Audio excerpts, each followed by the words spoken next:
Crothersville, Indiana. La policía está investigando una desaparición cuando realiza un macabro hallazgo. Era el cadáver de una chica. En ese momento no conocíamos la causa de la muerte, pero tenía las manos atadas a la espalda. De pronto, la policía se encuentra con un asesinato entre manos, mientras que el autor aún anda suelto. Por aquí no ocurrían ese tipo de crímenes violentos. Estaba claro que había un asesino entre nosotros. Junto a la policía, hay quienes siguen de cerca la crónica de la investigación. Filmada, escrita y grabada. Ellos son los primeros testigos de la opinión pública. A través de su lente, capturan los más oscuros capítulos del crimen.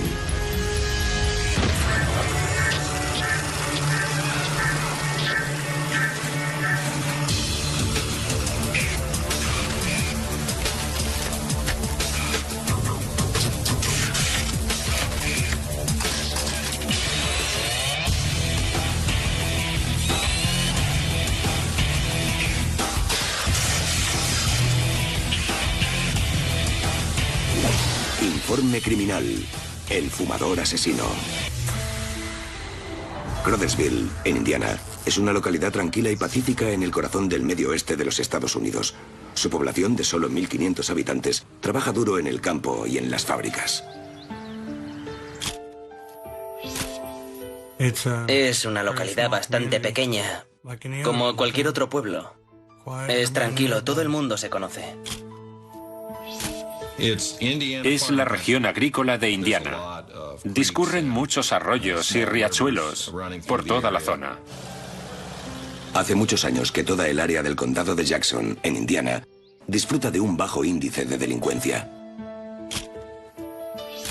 Nos gustaba decir que la gente venía a vivir aquí porque era un lugar pacífico y tranquilo y con muy poca delincuencia. En 2005 hubo algún robo, allanamiento y naturalmente consumo de drogas. Pero no se había producido ningún asesinato probablemente en unos 30 o 40 años. Enero de 2005. Al oeste de la localidad viven John Neese y su esposa Angie con sus dos hijas, Jessica y Caitlin. A la pequeña de la familia, de 10 años, la llamaban Katie, y era conocida en el barrio por su naturaleza extrovertida, su amplia sonrisa y por lo mucho que quería a su perro. Le encantaba pintar, jugar, montar en bicicleta, jugar con el perro y con sus amigos. Katie era como cualquier niña de 10 años. Le gustaba jugar. Era una niña respetuosa y feliz. Era una chiquilla de 10 años, alegre, muy extrovertida y sociable. Jamás hubo nadie a quien no le cayera bien. 25 de enero de 2005. Comienza el día para Katie cuando su padre, John, la lleva en coche a la escuela. La dejé allí y le dije que la quería y que nos veríamos por la noche. La tarde transcurre tranquila y sin incidentes. Lo único que se oye son las risas de los niños al salir de la escuela municipal al final del día. Después de las clases, volvió a casa. Su madre la mandó a comprar a una tienda cercana. Yo diría que, como mucho, a unos 200 metros de donde vivía. El dueño de la tienda conoce a Katie del barrio y le ayuda con la compra. A las 4 de la tarde, cuando ven que Katie no ha regresado del recado, John y Angie Neese empiezan a preocuparse. Aquel día me fui a trabajar a las 3 de la tarde y por la noche mi esposa me llamó y me dijo que Katie había desaparecido. Le dije, ¿qué quiere decir que ha desaparecido? Y ella me contó que se había ido a la tienda de todo a $1 y que no había vuelto. Enseguida llamé a la oficina del sheriff. La información recibida inicialmente fue que la habían visto por última vez saliendo de la tienda y que se dirigía hacia la calle Converter de Crothersville. Eso fue alrededor de las 4 de la tarde. Y desde entonces nadie la había visto. La policía envía de inmediato a grupos de búsqueda tras la pista de Katie Coleman. Su respuesta fue salir a peinar la zona para ver si podían localizarla. y se involucraron tanto la oficina del sheriff del condado de Jackson como la policía del estado de Indiana. La noticia de la desaparición de Katie se propaga rápidamente entre los habitantes de Crothersville. Reaccionaron del modo que se puede esperar ante la desaparición de una niña. Hubo una gran conmoción e inmediatamente se organizaron grupos vecinales para intentar encontrar a Katie. Todo el mundo se implicó. Estaban preocupados por Katie y querían encontrarla. Cada vez que recibíamos más pistas, solía ir yo personalmente a su casa y hablaba sobre todo con John Neese, que me daba más información e ideas de dónde podría estar o con quién. Lo primero que pensé fue que seguramente se habría escapado. La policía habla con John y Angie Neese, que insisten en que su hija menor nunca se escaparía de casa. Tenía unos padres que la querían mucho. Su familia se preocupaba por ella. A medida que avanza la noche, el miedo por la desaparición de Katie se apodera de toda la localidad. En casa de los Neese, John y Angie se enfrentan a las peores pesadillas de todo padre. Le dije a mi esposa que se quedara cerca del teléfono porque Katie se sabía el número. Podía estar en casa de alguna amiga. Tal vez se había quedado allí a dormir y aparecería en el colegio a la mañana siguiente. Le dije que por si acaso permaneciera al lado del teléfono. Yo estaba muy angustiado. Era mi hija y no sabía dónde estaba. Angie espera con ansiedad en casa, mientras los equipos de búsqueda intentan encontrar signos de Katie. Los vecinos se volcaron en cuerpo y alma en buscar a Katie y en prestar apoyo a su familia. Se usó el parque de bomberos como centro neurálgico de la investigación. Y la gente llevaba todo tipo de provisiones para los participantes en la búsqueda. Durante las siguientes 48 horas, los equipos trabajan día y noche en busca de Katie Coleman. Mucha gente se pasó horas sin dormir buscando a Katie. Miramos prácticamente por todas partes. Empecé por algunas zonas que todavía no se habían comprobado. Cogí una foto de ella y la fui enseñando a otros vecindarios más alejados. Iba preguntando a la gente, buscando posibles pistas a cualquiera que hubiera podido verla. 27 de enero. Sin suerte y con pocas pistas, el FBI entra en escena. A la cabeza de la investigación está el agente especial Tony Seidel. Habilitamos un teléfono de colaboración ciudadana. En cuanto el FBI se sumó a la investigación, se declaró una alerta ámbar. Llegaba una gran cantidad de información ciudadana que había que verificar. El agente Seidel reúne información para intentar reconstruir los movimientos de Katie en la tarde de su desaparición. Durante la investigación llegamos a la conclusión de que se detuvo en un edificio de viviendas que se encontraba en el camino que habría recorrido. Fue a la tienda, regresó por el mismo camino y volvió al mismo bloque. La policía descubre que Katie fue a ese bloque cercano a ver a unos amigos de la escuela poco después de las 4. Las autoridades creen que esa fue la última vez que alguien la vio. Mientras, siguen llegando pistas de la ciudadanía. Una de las cosas que conlleva una alerta ámbar es que la gente puede llamar si tiene cualquier sospecha de estar en posesión de información útil. De modo que había muchísimas pistas proporcionadas por la ciudadanía y todas se investigaron, todas y cada una. 28 de enero. Una testigo ocular ofrece la sorprendente información de que vio a Katie en un vehículo blanco tipo pick-up junto a un hombre. La mujer reconoció a Katie, pero no al conductor de la pick-up blanca. Y eso le resultó extraño. Gracias a Dios era una mujer muy observadora y pudo dar a la policía una descripción excelente del hombre. Seguimos aquella pista y se elaboró un retrato robot del conductor. Ya teníamos unas características físicas que buscar, tanto del vehículo como del conductor. Se distribuyó el retrato robot inicial, junto con la descripción de la pick-up de Ford blanca F-150. Se describía al hombre como blanco, delgado, posiblemente con gafas y que fumaba. Con ese testimonio, la policía centra la investigación en la localización del vehículo. Lo primero que hicieron fue buscar todas las pick-ups blancas a través del registro estatal de vehículos de motor. Y luego localizaron a los propietarios para hablar con ellos sobre lo sucedido. La policía difunde el retrato robot a los medios. Y la imagen del hombre blanco y delgado aparece en las noticias de la televisión y los periódicos de todo el estado. Las autoridades interrogan a varios hombres que encajan con la descripción, pero en ningún caso pueden establecer relación con el crimen. La policía no quiere perder las esperanzas, pero comienza a temer lo peor. Tienes esa sensación de que aquello no pinta nada bien. Y luego, al cabo de 2 o 3 días, tienes que cambiar el rumbo de la investigación. Mi reacción inicial fue pensar que debía de estar con una amiga o que tal vez se enfadó por algo y se escapó y estaba escondida en algún lugar de por allí y que aparecería al cabo de un par de días. Pero cuando vi que eso no ocurría, parecía evidente que algo malo le había sucedido. La magnitud y el alcance de la investigación se extienden. Varios cuerpos de policía participan ya activamente en la búsqueda de Katie Coleman por todo el estado. Katie había desaparecido y la buscaban por todas partes, aquí en el pueblo, y más tarde se extendió la búsqueda en zonas más rurales. 30 de enero. Mientras patrulla una zona a unos 30 kilómetros al norte de Crothersville, el agente de la policía estatal, Martin Mead, encuentra algo en el lago Cypress. Recibimos la llamada sobre las 10 de la mañana del sábado en nuestro puesto de mando. Habían visto algo que creían que podía ser un cadáver en un aliviadero de la parte sur del lago Cypress. La zona del lago es un área donde se habían encontrado cadáveres en el pasado.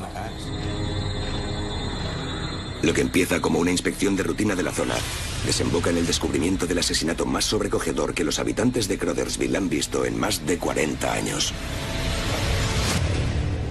30 de enero de 2005. Crothersville, Indiana. Katie Coleman, de 10 años, lleva 5 días desaparecida.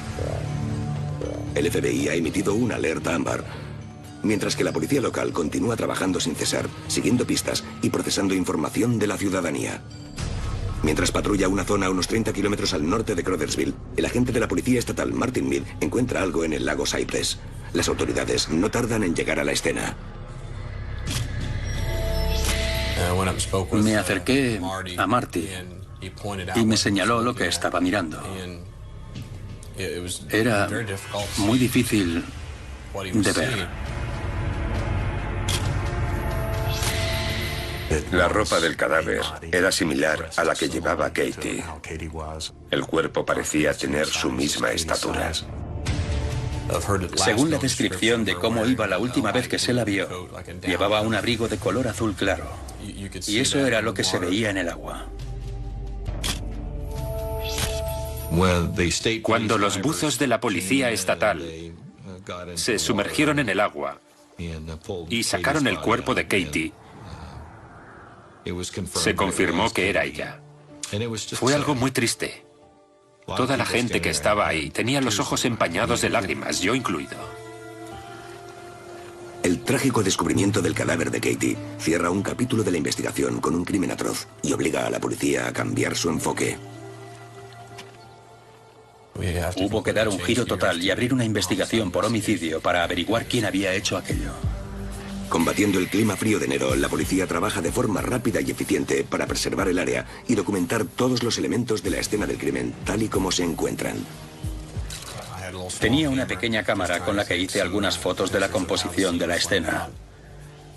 Un especialista en pruebas vino también a hacer fotos. El criminalista Chris Lewis es uno de los primeros en llegar al lugar. Parte del trabajo de un criminalista es documentar la escena del crimen, lo que incluye fotografiarla y grabarla en vídeo, de modo que pueda recrearse la escena en otro lugar para otras personas. Es necesario documentar exactamente dónde estaba el cuerpo y la posición y el estado del cadáver. Seguía completamente vestida. Y yo no recuerdo haber visto ninguna lesión externa, ni heridas de arma blanca, ni orificios de bala, ni nada semejante. El agente especial Tony Seidel dirige un equipo de expertos que recopila pruebas físicas. Los especialistas en pruebas de la Policía del Estado de Indiana recogieron una gran cantidad de escombros del camino que llevaba al lago Cypress. Pasaron horas peinando las inmediaciones en busca de cualquier cosa que pudieran haber tirado y que pudiera relacionar a Katie con la escena del crimen o con las personas responsables de depositarla allí. Al tratarse de una zona pública, con acceso a las 24 horas, allí había una gran cantidad de pruebas potenciales. Lo que una persona normal podría considerar basura: latas de refresco, de cerveza, pajitas, colillas de cigarrillos, documentos, recibos de cajero automático. Se recogió todo, se catalogó, fotografió y se anotó dónde se había encontrado. Se hizo un trabajo muy profesional y minucioso de todo lo que se había recogido, ya que, como luego resultó, se harían pruebas de ADN en todos los objetos que parecían apropiados. La brutalidad del asesinato de Katie hace estremecer incluso a los oficiales más veteranos. El hecho de sacar el cadáver del agua con las manos atadas a la espalda fue algo muy abrumador para los investigadores, incluso para los especialistas en pruebas. Ya sé que suelen ver muchas cosas horribles, pero sus rostros estaban desencajados. No sé si uno jamás está preparado para ver cómo sacan a una niña del agua. Creo que en un principio te aferras a la esperanza de que tal vez siga con vida y de que puedas devolverla a sus padres. Pero después ves cómo va saliendo su cuerpo del agua y te das cuenta de que tiene las manos atadas a la espalda. La noticia del descubrimiento del cadáver de Katie se extiende como la pólvora por la localidad. Los habitantes de Crothersville se enfrentan a la idea de que entre ellos hay un asesino de niños y reaccionan con sorpresa, miedo e ira. La gente estaba furiosa. Sus compañeros de clase estaban muy afectados, así como los padres de otros niños. Cuando se vive en un lugar pequeño como ese, se tiene cierta sensación de seguridad, de que tal vez se secuestran y asesinan niños en otros lugares, pero que eso no sucede en Crothersville, Indiana. No sé cómo se puede hacer frente a la pérdida de un hijo, y mucho menos al asesinato de un niño. El FBI vino a casa junto con el jefe de la policía local y nos informaron de que habían encontrado un cadáver. Se me cayó el alma a los pies. A decir verdad, quería morirme. Pero entonces sentí la necesidad de saber quién había sido. Los medios de todo el condado se trasladan a Crothersville para captar la historia del asesino de la colegiala. La población se siente abrumada por esa repentina atención. La cobertura fue algo inaudito. Esta es una localidad pequeña y ocasionalmente puede aparecer en alguna noticia a nivel regional. Pero teníamos aquí filmando a todas las cadenas de televisión desde Kentucky a Indianápolis, con sus camiones y todo. La noticia se filtró a los medios. Ya habíamos hablado de lo que se iba a declarar públicamente. Hubo una rueda de prensa formal ese mismo día. Las declaraciones se limitaron a que se había encontrado un cadáver, el lugar del descubrimiento y que la investigación continuaba abierta. En el laboratorio forense del estado de Kentucky, los médicos forenses realizan una extensa autopsia del cadáver de Katie. Los resultados proporcionan algunas pistas cruciales sobre el misterio que rodea su asesinato. Sabemos que la causa de la muerte fue ahogamiento, lo cual significa que la escena del asesinato no es otra que el mismo lago Cypress. El informe de la autopsia contiene más datos clave que ayudan a reconstruir el rompecabezas. Se examinó su cadáver en busca de pruebas en forma de pelos o fibras. Durante la autopsia, se recogieron fibras rojas del torso de Katie Coleman. Se recoge y se cataloga cada prueba microscópica. Pero el descubrimiento más importante en el informe de la autopsia resulta a la vez preocupante y revelador. En la autopsia se recogieron muestras que indicaban presencia de semen, por lo que supimos que había sufrido abusos sexuales. En el laboratorio de la Policía Estatal, la científica forense Polita McGuire desarrolla un perfil de ADN a partir de las pruebas. Todo apuntaba a un individuo de sexo masculino, desconocido hasta el momento. Se sacó un perfil de ADN a partir del material presente, pero no sabíamos a quién pertenecía aquel ADN. La policía comienza a construir un retrato del asesino desconocido, utilizando tanto pruebas físicas como un perfil psicológico. No hay muchas personas que sean capaces de secuestrar, agredir sexualmente y asesinar a una niña de 10 años que no hayan interactuado con ella anteriormente de manera significativa. Es evidente que el asesinato se llevó a cabo para ocultar la culpa y no por otra razón. El agente especial Tony Seidel se enfrenta ahora a la captura de un violador y asesino de menores y debe redoblar sus esfuerzos. A partir de ese momento, solicité una lista de todos los delincuentes sexuales registrados en el condado de Jackson y en los condados fronterizos, y luego cotejé a todas esas personas con la lista de individuos que podían ser propietarios o haber tenido acceso a una Ford F-150 blanca. Sin embargo, el 2 de febrero se produce un giro inesperado en el caso. La policía recibe la asombrosa confesión del asesinato de la niña de 10 años. Katie Coleman. 2 de febrero, condado de Jackson, Indiana. La policía investiga la brutal violación y el asesinato de una colegiala local, Katie Coleman, encontrada muerta en un lago a unos 30 kilómetros de su casa. Tras una semana de seguir pistas e indicios, los investigadores se encuentran ante un giro en el caso. Un habitante de Crothersville de 20 años de edad, Charles Hickman, llama a la policía con una confesión sorprendente. El 2 de febrero confesó ser responsable de la muerte de Katie. Conocía detalles en relación con ella que encajaban con lo que sabíamos a raíz de nuestras investigaciones, como que había muerto ahogada, cosa que no se había hecho pública. Con esta repentina confesión, la policía se prepara para efectuar el arresto. Charles Hickman, desempleado y habitual consumidor de droga, tiene fama de poca credibilidad. Sin embargo, la policía no puede tomarse cualquier pista a la ligera y le interrogan, con la precaución de no revelar demasiado sobre el crimen. Se trata de reservarte algo que el público no sepa, y en ese caso fue el hecho de que Katie tenía las manos atadas a la espalda y la forma en que estaban atadas.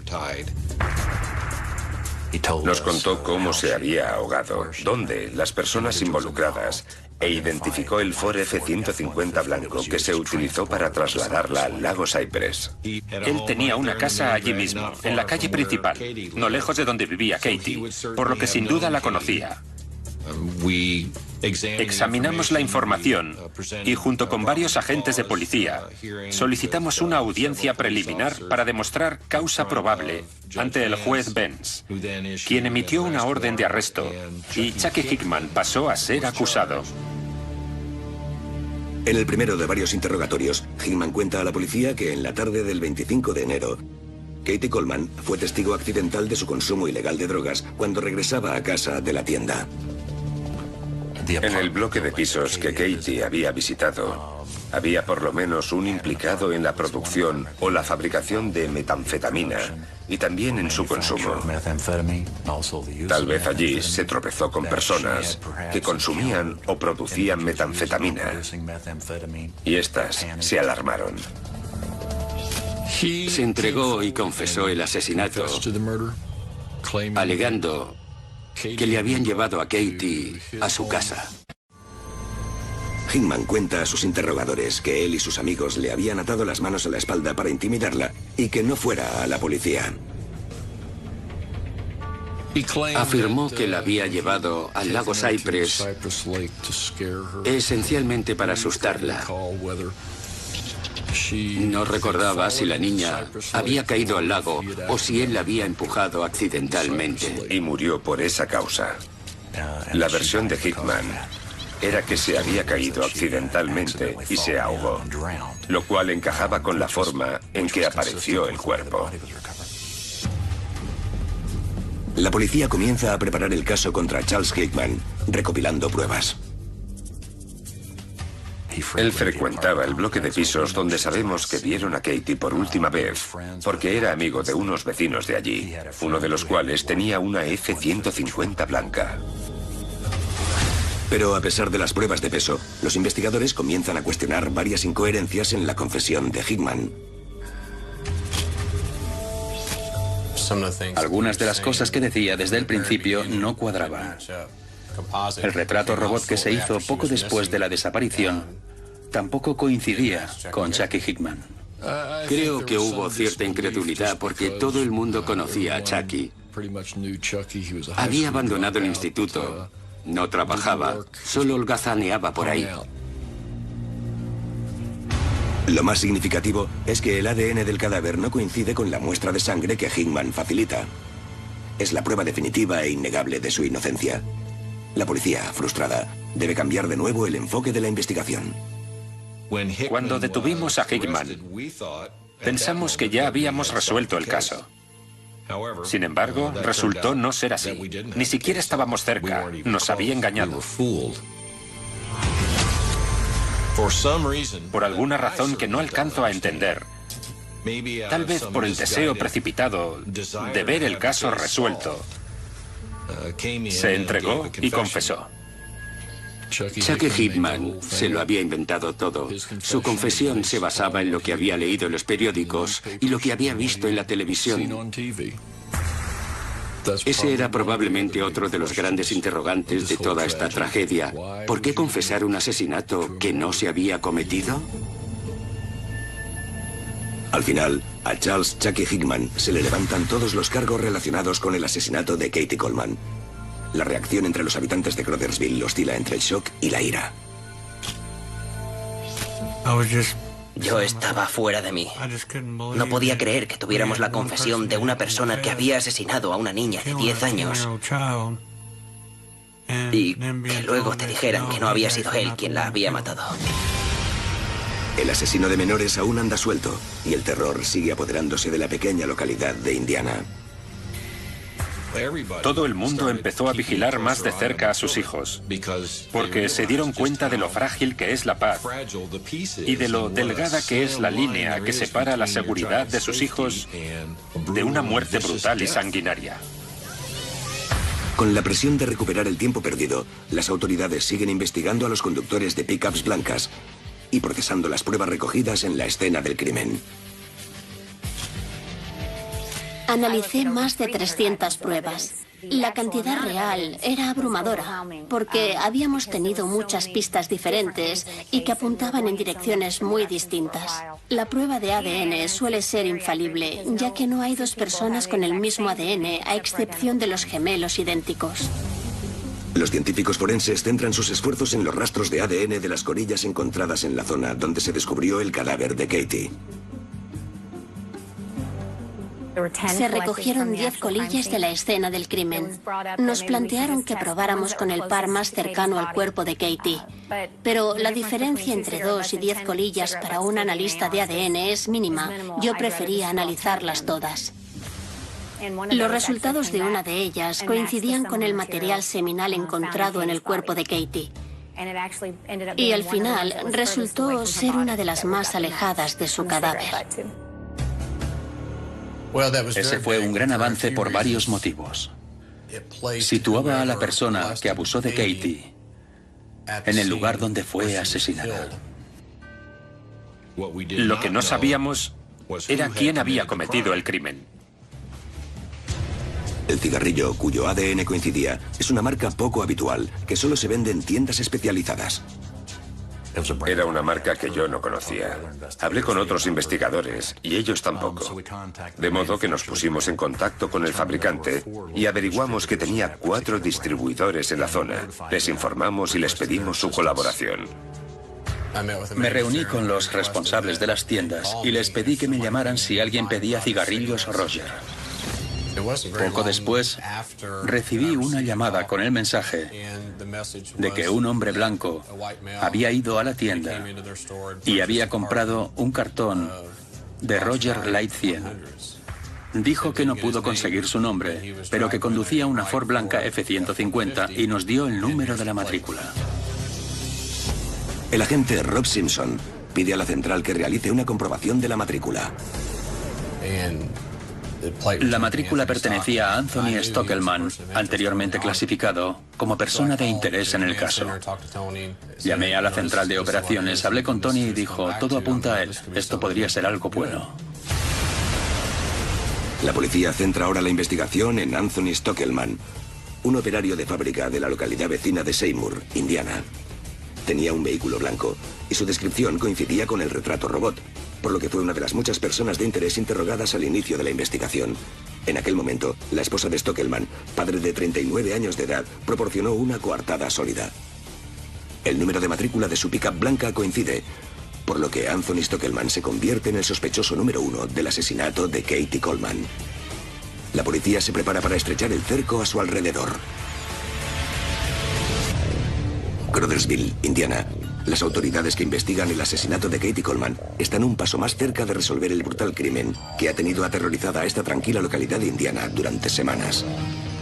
Las pruebas de ADN sitúan al fumador de una marca de tabaco poco habitual en la escena del crimen, por lo que la policía estrecha el cerco en torno a Anthony Stockelman. Fuimos a su domicilio y volvimos a hablar con él para ver si accedería a darnos una muestra de ADN.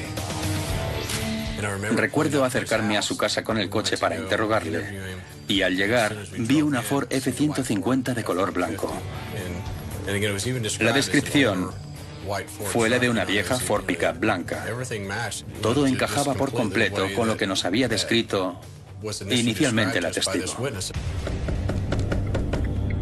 Creo que le sorprendió que volviéramos. Pensaba que estaba libre de sospecha. Sabía que había habido un arresto y una confesión y creyó que estaba a salvo.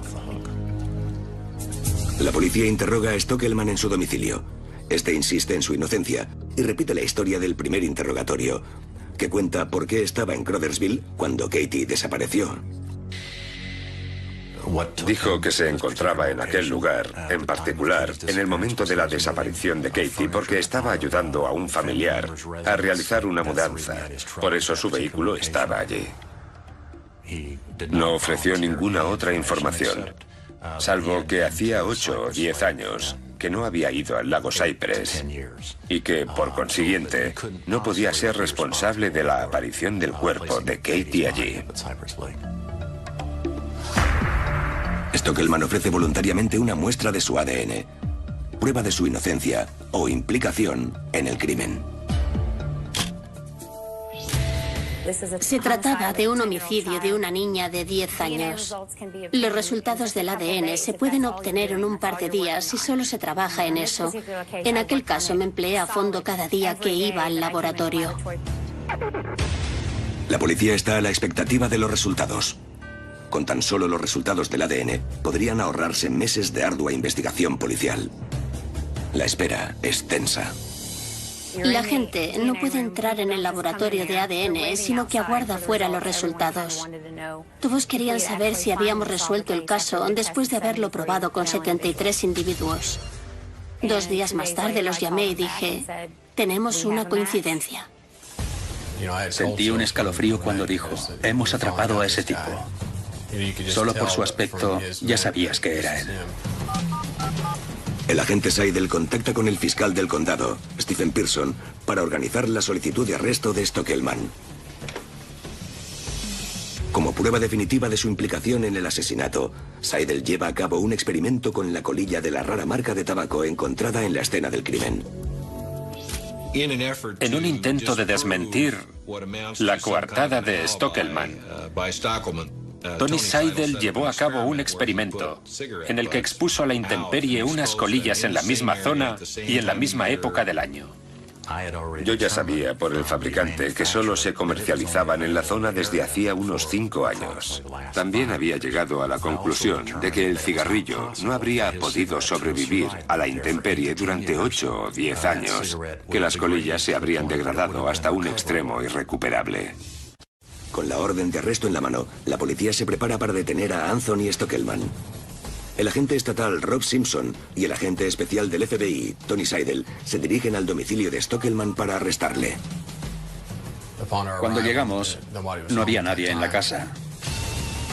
Estábamos esperando allí, observando el lugar, y lo llamé al móvil. El agente Simpson le preguntó dónde estaba porque teníamos que comentar algo con él acerca de su ADN. Respondió que estaba en el club de karate con su hijo. Nos dijo que podíamos ir hasta allí para hablar de nuevo. Y Tony y yo fuimos solos a su encuentro. No queríamos hacer nada que pudiera asustarlo. Además, estaba en un gimnasio con otros niños y no sabíamos cómo podía reaccionar. Obviamente creíamos que él había matado a Katie Coleman. Stockelman espera a los oficiales en el aparcamiento del gimnasio. Accede a subir al coche y el agente Rob Simpson arranca y se dirige a otro aparcamiento apartado. Tony estaba sentado en el asiento delantero del acompañante y Anthony Stockelman justo detrás de él. El agente Seidel se volvió hacia él y dijo: «Dame la mano». Y él así lo hizo. Entonces le agarró de la mano derecha y le dijo: «Tenemos una orden de arresto contra ti. Quedas detenido por el abuso sexual de Katie Coleman». 7 de abril de 2005. El arresto de Anthony Stockelman se produce sin incidentes y lo encierran en prisión sin derecho a salir bajo fianza. Durante los interrogatorios mantiene que es inocente. No le explicamos que su ADN estaba en el cigarrillo que se había recogido, sino que las muestras se habían encontrado en el cadáver de Katie Coleman. Su reacción fue de incredulidad. Decía que no entendía cómo podían estar en el cuerpo de Katie Coleman si ni siquiera la conocía ni había hablado nunca con ella. Se organiza una rueda de prensa para informar a los medios de la detención y acusación de Stockelman. De nuevo, la pequeña población sufre el asedio de periodistas de todo el país. Sufrimos una invasión de cadenas de televisión y periódicos de grandes ciudades. A veces se convertía en un circo mediático. Enormes camiones con antenas de televisión, cámaras. Todo aquello se convirtió en un espectáculo habitual en Crothersville durante una temporada. Y era algo totalmente nuevo para nosotros. Con el presunto violador y asesino Anthony Stockelman entre rejas, las autoridades se preparan para lo que será un juicio difícil y controvertido. Con la confesión de Charles Hickman de haber cometido el crimen, ¿se sostendrá el caso de la Fiscalía ante un tribunal? Anthony Stockelman, un operario de fábrica, espera entre rejas su juicio por la agresión sexual y el asesinato de Katie Coleman, de 10 años de edad. Ya tenía a mi sospechoso. Me puse a preparar el juicio de inmediato, porque inicialmente pedíamos la pena capital, y eso conlleva una cantidad increíble de trabajo. La Fiscalía examina detenidamente todas las pruebas para preparar la acusación. Teníamos a una testigo que dijo haber visto a Katie en una Ford F-150 blanca aproximadamente media hora después de su desaparición. El retrato robot era el de Tony Stockelman, un hombre alto, delgado, blanco, de pelo corto y fumador. Por otra parte, la coartada de Stockelman de que estaba ayudando a su madre en una mudanza proporciona a la policía nuevas pruebas de su culpabilidad. El domicilio estaba a 40 metros de donde Katie fue vista por última vez.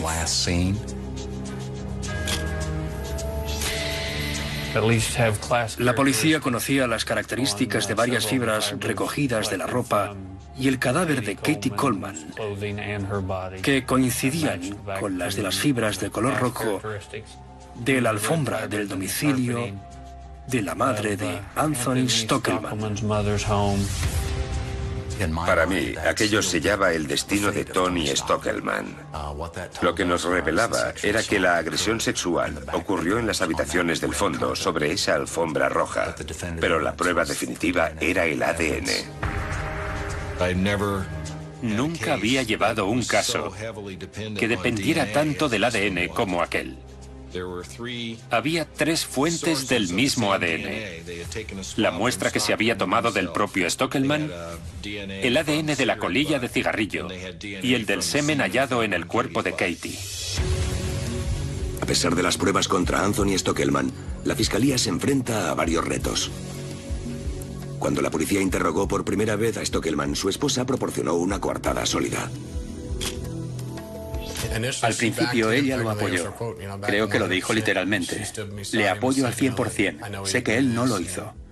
Pero no tardó mucho en convencerse de lo contrario a partir de los hechos, no por nosotros, que no tratamos de convencerla de nada. Creo que con solo conocer los hechos que hablaban en su contra, supo que estaba mintiendo.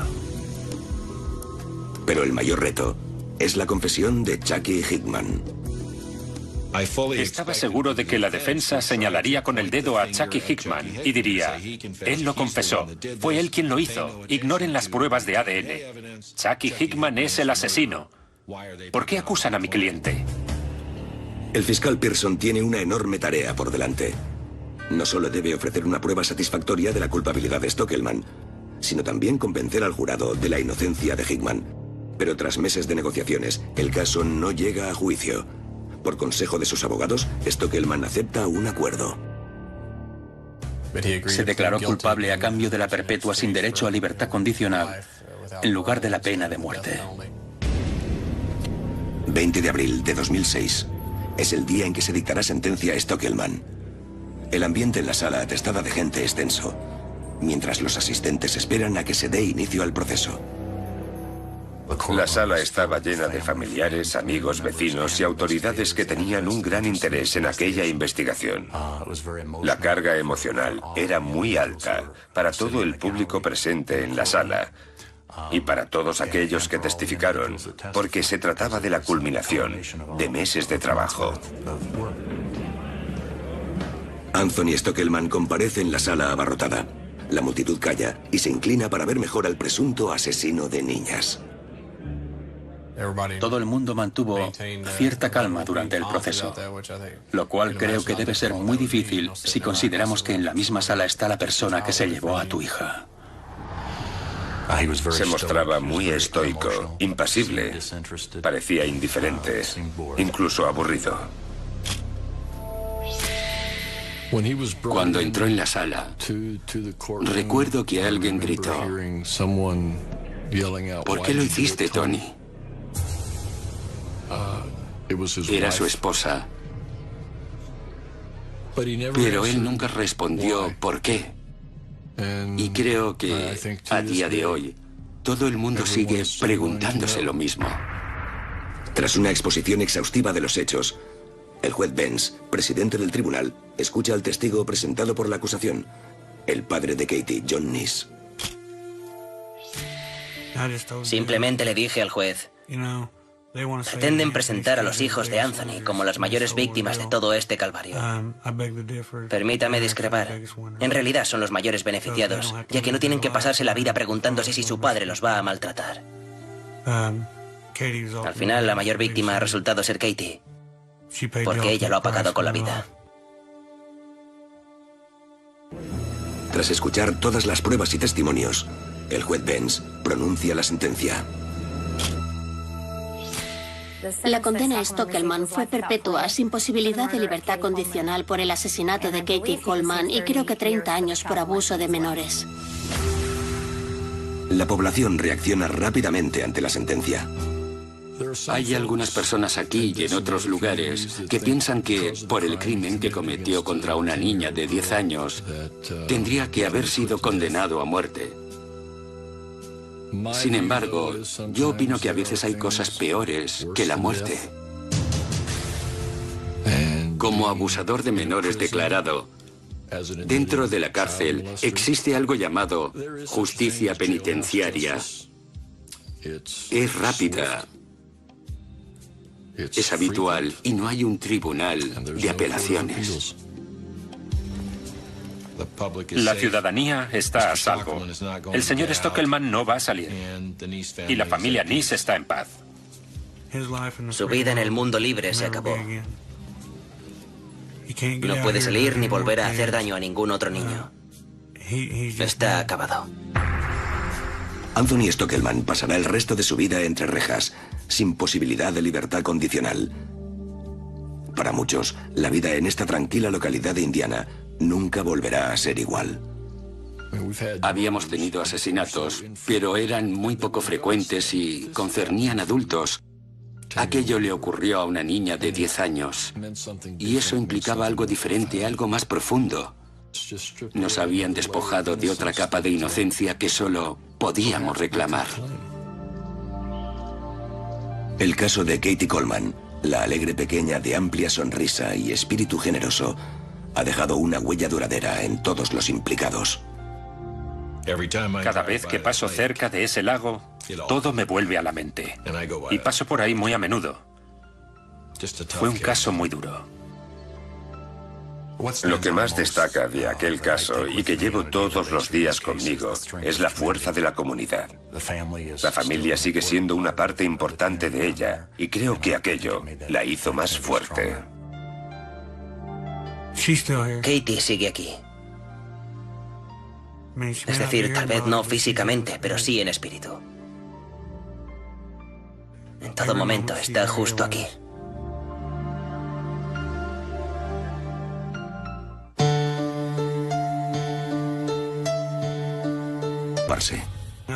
Aquel día me fui a trabajar a las 3 de la tarde y por la noche mi esposa me llamó y me dijo que Katie había desaparecido. Le dije, ¿qué quiere decir que ha desaparecido? Y ella me contó que se había ido a la tienda de todo a $1 y que no había vuelto. Enseguida llamé a la oficina del sheriff.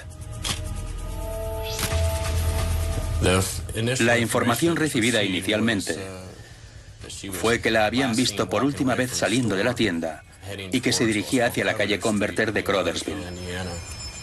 Eso fue alrededor de las 4 de la tarde. Y desde entonces nadie la había visto.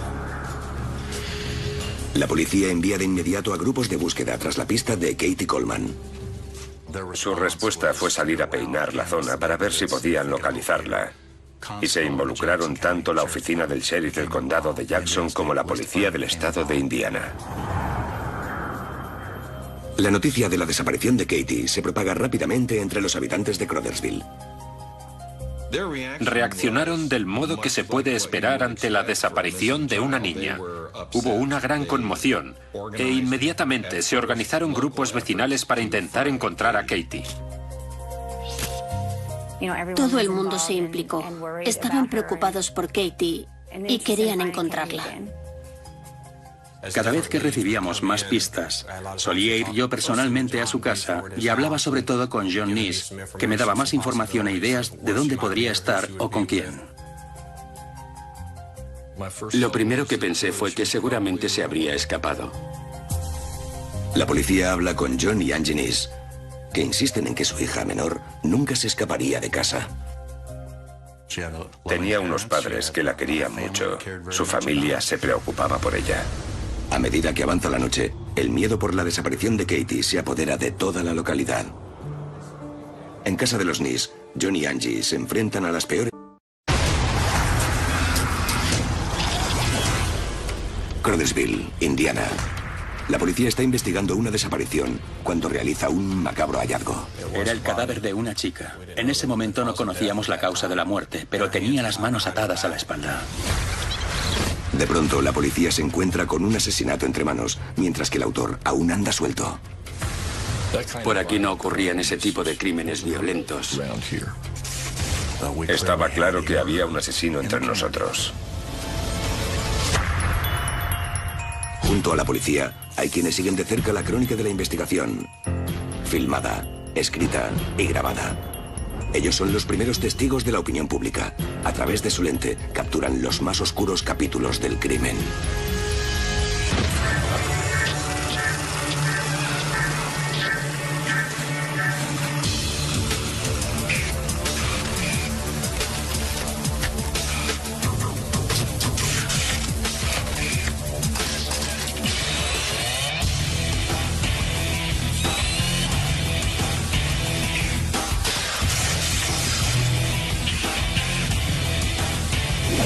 Informe criminal.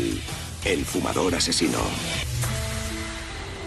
Crothersville, en Indiana, es una localidad tranquila y pacífica en el corazón del medio oeste de los Estados Unidos. Su población, de solo 1.500 habitantes, trabaja duro en el campo y en las fábricas. Es una localidad bastante pequeña, como cualquier otro pueblo. Es tranquilo, todo el mundo se conoce. Es la región agrícola de Indiana. Discurren muchos arroyos y riachuelos por toda la zona. Hace muchos años que toda el área del condado de Jackson, en Indiana, disfruta de un bajo índice de delincuencia. Nos gustaba decir que la gente venía a vivir aquí porque era un lugar pacífico y tranquilo y con muy poca delincuencia. En 2005 hubo algún robo, allanamiento y naturalmente consumo de drogas. Pero no se había producido ningún asesinato probablemente en unos 30 o 40 años. Enero de 2005. Al oeste de la localidad viven John Neese y su esposa Angie con sus dos hijas, Jessica y Caitlin. A la pequeña de la familia, de 10 años, la llamaban Katie y era conocida en el barrio por su naturaleza extrovertida, su amplia sonrisa y por lo mucho que quería a su perro. Le encantaba pintar, jugar, montar en bicicleta, jugar con el perro y con sus amigos. Katie era como cualquier niña de 10 años. Le gustaba jugar. Era una niña respetuosa y feliz. Era una chiquilla de 10 años, alegre, muy extrovertida y sociable. Jamás hubo nadie a quien no le cayera bien. 25 de enero de 2005. Comienza el día para Katie cuando su padre, John, la lleva en coche a la escuela. La dejé allí y le dije que la quería y que nos veríamos por la noche. La tarde transcurre tranquila y sin incidentes. Lo único que se oye son las risas de los niños al salir de la escuela municipal al final del día. Después de las clases, volvió a casa. Su madre la mandó a comprar a una tienda cercana. Yo diría que, como mucho, a unos 200 metros de donde vivía. El dueño de la tienda conoce a Katie del barrio y le ayuda con la compra. A las 4 de la tarde, cuando ven que Katie no ha regresado del recado, John y Angie Neese empiezan a preocuparse pesadillas de todo padre. Le dije a mi esposa que se quedara cerca del teléfono porque Katie se sabía el número. Podía estar en casa de alguna amiga. Tal vez se había quedado allí a dormir y aparecería en el colegio a la mañana siguiente. Le dije que por si acaso permaneciera al lado del teléfono. Yo estaba muy angustiado. Era mi hija y no sabía dónde estaba. Angie espera con ansiedad en casa, mientras los equipos de búsqueda intentan encontrar signos de Katie. Los vecinos se volcaron en cuerpo y alma en buscar a Katie y en prestar apoyo a su familia. Se usó el parque de bomberos como centro neurálgico de la investigación. Y la gente llevaba todo tipo de provisiones para los participantes en la búsqueda. Durante las siguientes 48 horas, los equipos trabajan día y noche en busca de Katie Coleman. Mucha gente se pasó horas sin dormir buscando a Katie. Miramos prácticamente por todas partes. Empecé por algunas zonas que todavía no se habían comprobado. Cogí una foto de ella y la fui enseñando a otros vecindarios más alejados. Iba preguntando a la gente, buscando posibles pistas a cualquiera que hubiera podido verla. 27 de enero. Sin suerte y con pocas pistas, el FBI entra en escena. A la cabeza de la investigación está el agente especial Tony Seidel. Habilitamos un teléfono de colaboración ciudadana. En cuanto el FBI se sumó a la investigación, se declaró una alerta ámbar. Llegaba una gran cantidad de información ciudadana que había que verificar. El agente Seidel reúne información para intentar reconstruir los movimientos de Katie en la tarde de su desaparición. Durante la investigación llegamos a la conclusión de que se detuvo en un edificio de viviendas que se encontraba en el camino que habría recorrido. Fue a la tienda, regresó por el mismo camino y volvió al mismo bloque. La policía descubre que Katie fue a ese bloque cercano a ver a unos amigos de la escuela poco después de las 4. Las autoridades creen que esa fue la última vez que alguien la vio. Mientras, siguen llegando pistas de la ciudadanía. Una de las cosas que conlleva una alerta ámbar es que la gente puede llamar si tiene cualquier sospecha de estar en posesión de información útil. De modo que había muchísimas pistas proporcionadas por la ciudadanía y todas se investigaron, todas y cada una. 28 de enero. Una testigo ocular ofrece la sorprendente información de que vio a Katie en un vehículo blanco tipo pick-up junto a un hombre. La mujer reconoció a Katie, pero no al conductor de la pick-up blanca. Y eso le resultó extraño. Gracias a Dios era una mujer muy observadora y pudo dar a la policía una descripción excelente del hombre. Seguimos aquella pista y se elaboró un retrato robot del conductor. Ya teníamos unas características físicas que buscar, tanto del vehículo como del conductor. Se distribuyó el retrato robot inicial, junto con la descripción de la pick-up de Ford blanca F-150. Se describía al hombre como blanco, delgado, posiblemente con gafas y que fumaba. Con ese testimonio, la policía centra la investigación en la localización del vehículo. Lo primero que hicieron fue buscar todas las pick-ups blancas a través del registro estatal de vehículos de motor. Y luego localizaron a los propietarios para hablar con ellos sobre lo sucedido. La policía difunde el retrato robot a los medios. Y la imagen del hombre blanco y delgado aparece en las noticias de la televisión y los periódicos de todo el estado. Las autoridades interrogan a varios hombres que encajan con la descripción, pero en ningún caso pueden establecer relación con el crimen. La policía no quiere perder las esperanzas, pero comienza a temer lo peor.